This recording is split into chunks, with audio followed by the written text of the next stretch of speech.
सचिंद्र अमर रहे, प्रदीप नाग अमर रहे, भास्कर शर्मा को अमर रहे, अमरेश मरंडी अमर रहे, आशा जिंदाबाद, वीर शहीद अमर रहे। असम को दर्शक को सलाम को जोहार। नित नेल चुगया और मिल मारांग खबर और नवा खबर तो मुचाद रे नेल दिया कुरुमुटी तबन पे और अडिगान टोठा रे अडी रकम तुमल जरा खबर कना मेनखान नवा खबर मुचाद रे नेल दिया कुरुमुटी तबन पे चेदा जे आदिवासी जातीय दल संगठन रे जहां कमी हरा को कोराव के आना दो अडी नाय नपाय को पारम केदा मेनखान उना इदी कते अडी मारांग कथा को रोड सदर का तब उना को चेक को कथा को रोड का तो इन दो बइन लय को जना और वीडियो तला तक बन आंजमा उनको जहां कथा को रोड कान ओना बन आंजमा और इन साउते अडिगान टोठा रिया गे तुमल जरावा मेना मेनखान जत्तो खबर गे अडिते अडी गुरुत्वपूर्ण खबर कना आदो मुचाद रे नेल रिया हो कुरुमुटे तन पे आदो देलांग नितो दो ओना वीडियो नेल लगी बन कुरुमुटो लगी पानेरी आंचलिक समिति आसार सहयोग पानेरी सहभागिता এইবেলি 23 সংখ্যক আদিবাসী জাতীয় শহীদ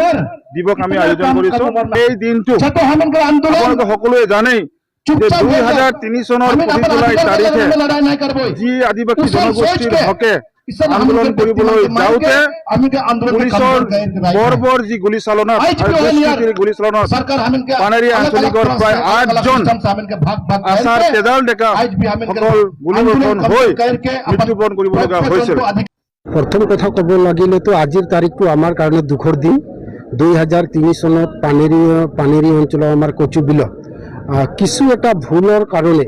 आमार सरकारोर भूलर कारणे आमार 8 जन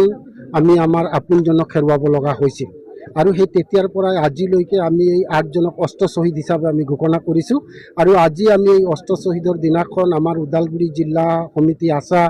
আমাৰ পানেৰী আঞ্চলিক সমিতিয়ে আমি যাতে ৰোমন্থন কৰিব পাৰোঁ তেওঁলোকৰ আত্মাই যাতে স্বৰ্গত শান্তি লাভ কৰিব পাৰে তাৰ কাৰণে আমি গোটেই আদিবাসী ৰাইজে আশাপ্ৰেমী ৰাইজে একত্ৰিত হৈছোঁ আৰু আজি আমি তেখেতসকলৰ আত্মাই যাতে স্বৰ্গত শান্তি লাভ কৰিব পাৰে তাৰ কাৰণে আমি 1 মিনিট সময় আমি মৌন প্ৰাৰ্থনা কৰিলোঁ। এটা দ্বিতীয় কথাটো হ'ল হয় তেওঁলোকৰ মানে যি বলিদান সেই বলিদান কিন্তু আজিলৈকে চৰকাৰী পক্ষই হওক আমি হওক কোনো পূৰ কৰিব পৰা নাই তাৰ কাৰণে আমাৰ বহুত কৰিবলগীয়া আছে আৰু যাৰ কাৰণে হয়তো আজিও আমি আমাৰ যিসমূহ দাবী আছে সেই দাবীসমূহক আমি নিশ্চিত কৰা নাই। আমাৰ এটাই দাবী আছে যে আমাৰ অসমত বসবাস কৰা সকলো আদিবাসী জনগোষ্ঠীক চিভিলিং কৰিব লাগে এছটি দিব লাগে কিন্তু চৰকাৰে বহুতবাৰ আমাক ক'লে দিম বুলি কিন্তু আজিলৈকে আমি পোৱা নাই। আশাই জন্মলগ্নৰ পৰা আদিবাসী অধিকাৰৰ কাৰণে জনজাতিকৰণৰ কাৰণে জাষ্টিন লাকৰাৰ নেতৃত্বৰে পৰা আশাই আন্দোলন কৰি আহিছে আৰু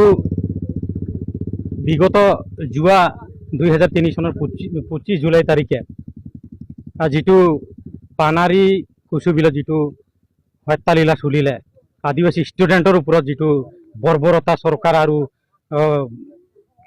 উগ্ৰপন্থীয়ে যিটো বৰ্বৰতা চলালে সেইটো আমি নিন্দা জনাইছোঁ। সেই দৃশ্য দেখিলে আজিও আমাৰ বুকুখন কঁপি উঠে আজিও আমাৰ এই দুচকুত সেই পিকচাৰখন ভাহি পৰি আছে। কিন্তু এই যিটো ঘটনা ঘটিছে সেইটো আদিবাসী ছাত্ৰ সন্থাই বা আদিবাসী ৰাইজে কোনো পধ্যে কোনো দিন নাপাহৰে আৰু আমি নাপাহৰোঁ। এই যিকেইজনে আমাৰ পানাৰীত ঢুকাইছিলে বা আজি আশাৰ শ্বহীদ দিৱস হয় আশাৰ যিবিলাক শ্বহীদ হৈছে তেখেতসকলক চৰকাৰে তেখেতসকলক সংস্থাপন দিয়া তেখেতসকলৰ পৰিয়ালকৰ সংস্থাপন দিয়া বা যিসকলে শ্বহীদ হৈ গ'ল যিসকলে গুলি খাই মৰি গ'ল জাতিৰ কাৰণে তেখেতসকলক চৰকাৰে উচিত সন্মান দিব পৰা নাই। তাৰ কাৰণে আমি চৰকাৰক দাবী জনাইছোঁ চৰকাৰে বাৰে বাৰে আমাৰ আদিবাসীসকলক প্ৰতাৰণা কৰি আহিছে। আমাৰ ষ্টুডেণ্টৰ ওপৰত গুলি চলোৱা সত্ত্বেও কুচুবিল নিচিনা জেগাত 8 জনক যি বৰ্বৰতা পুলিচ প্ৰশাসন আৰু উগ্ৰপন্থী যি কৰিলে সেইটো আমি ধিক্কাৰ জনাইছোঁ। অনাগত দিনত এই ধৰণৰ কাণ্ড আমাৰ আদিবাসীৰ ওপৰত যাতে নহয় সেইটো আমি কামনা কৰিছোঁ আৰু ইয়াৰ যিটো নেকি আমাৰ যিখিনি ৰাইজে বা যিখিনি আমাৰ শ্বহীদ পৰিয়ালে সংস্থাপনৰ একো ব্যৱস্থা পোৱা নাই বা ক্ষতিপূৰণ পোৱা নাই তেখেতসকলক অতি শীঘ্ৰে ক্ষতিপূৰণৰ ব্যৱস্থা চৰকাৰ যাতে কৰি দিয়ক সেইটোৱে আমি অনুৰোধ জনাইছোঁ। আশা নেতৃত্বত হোৱা অসম বন্ধ আদিবাসী জনগোষ্ঠীৰ অধিকাৰৰ স্বাৰ্থত অসম বন্ধ দিয়া হৈছিলে সেই বন্ধ সফল কৰাৰ কাৰণে আমাৰ পানেৰীৰ আচাৰ কৰ্মততা সমৰ্থনসকলে ওলাই আহি কাৰ্যসূচী সফল কৰাৰ কাৰণে ওলাইছিলে কিন্তু দুৰ্ভাগ্যজনক সেইদিনা অসমৰ প্ৰশাসন পুলিচ প্ৰশাসনে গুলীবৰ্ষণ কৰি 8জনকৈ আমাৰ বীৰ শ্বহীদক মৃত্যুবৰণ কৰিবলগীয়া হ'ল তেখেতসকলক আমি আছা ওদালগুৰি জিলা সমিতিৰ পৰা গভীৰ শ্ৰদ্ধাঞ্জলি জ্ঞাপন কৰিছোঁ আৰু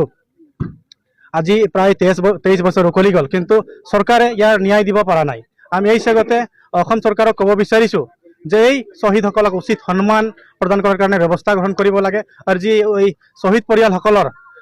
সংস্থাপন কৰাৰ কাৰণে ব্যৱস্থা গ্ৰহণ কৰিব লাগে আমি BTC চৰকাৰ হাগ্ৰামা মহিলাৰী ডাঙৰীয়া তথা অসমৰ মুখ্যমন্ত্ৰী হেমন্ত বিশ্ব শৰ্মা ডাঙৰীয়াক অনুৰোধ জনাইছোঁ আপোনাৰ ওপৰত আমাৰ আশ্বাস আছে হেমন্ত বিশ্ব শৰ্মা ডাঙৰীয়াৰ ওপৰত আমাৰ আশ্বাস আছে আজি 23টা বছৰ কৰি গ'ল কিন্তু এই যে শ্বহীদসকলক আজিলৈকে উচিত সন্মান বা উচিত ন্যায় আজিলৈকে প্ৰদান কৰিবলৈ চৰকাৰে সক্ষম হোৱা নাই আমি এই আজি শ্বহীদস্থলীৰ পৰাই তেখেতসকলক আমি দাবী জনাইছোঁ যে অতি সোনকালে এই বাজেট ছেছনে তেখেতসকলক সন্মান দিয়াৰ কাৰণে এটা ব্যৱস্থা গ্ৰহণ কৰক আৰু এই শ্বহীদ পৰিয়ালসমূহক সংস্থাপন দিয়াৰ কাৰণে ব্যৱস্থা গ্ৰহণ কৰক এইটোৱে আমাৰ আদিবাসী ছাত্ৰ সন্থাৰ হৈ দাবী জনাইছোঁ আজি আমি সদৌ অসম আদিবাসী ছাত্ৰ সন্থা ওদালগুৰি জিলা সমিতিৰ উদ্যোগত আৰু আমাৰ পানেৰী আঞ্চলিক সমিতি আছাৰ সহযোগত লগতে আমাৰ জানি শক্তি এই সংগঠনে মিলি পেলাই আমি এই পানেৰীত অষ্টশ্বহীদ আজি আমি শ্বহীদ এই অষ্টশ্বহীদৰ যিটো সমাধিস্থল এই সমাধিস্থল আমি শ্ৰদ্ধাঞ্জলি অৰ্পণ কৰিছোঁ কিয়নো 2023 চনৰ আজিৰ তাৰিখত অৰ্থাৎ 25 জুলাই তাৰিখে অসমৰ আদিবাসীসকলৰ ন্যায্য প্ৰাপ্তিৰ বাবে সদৌ অসম আদিবাসী ছাত্ৰ সন্থাই 12 ঘণ্টীয়া যি অসম বন্ধ ঘোষণা কৰিছিল আৰু সেই অসম বন্ধক বিশেষকৈ অসমত বসবাস কৰা আদিবাসীসকলক জনজাতিকৰণৰ মৰ্যাদা প্ৰদান কৰা লগতে আমাৰ চাহ বাগিচাৰ কৰ্মৰত আদিবাসীসকল শ্ৰমিকসকলৰ দৈনিক মজুৰি বৃদ্ধিকৰণৰ ওপৰত আৰু আমাৰ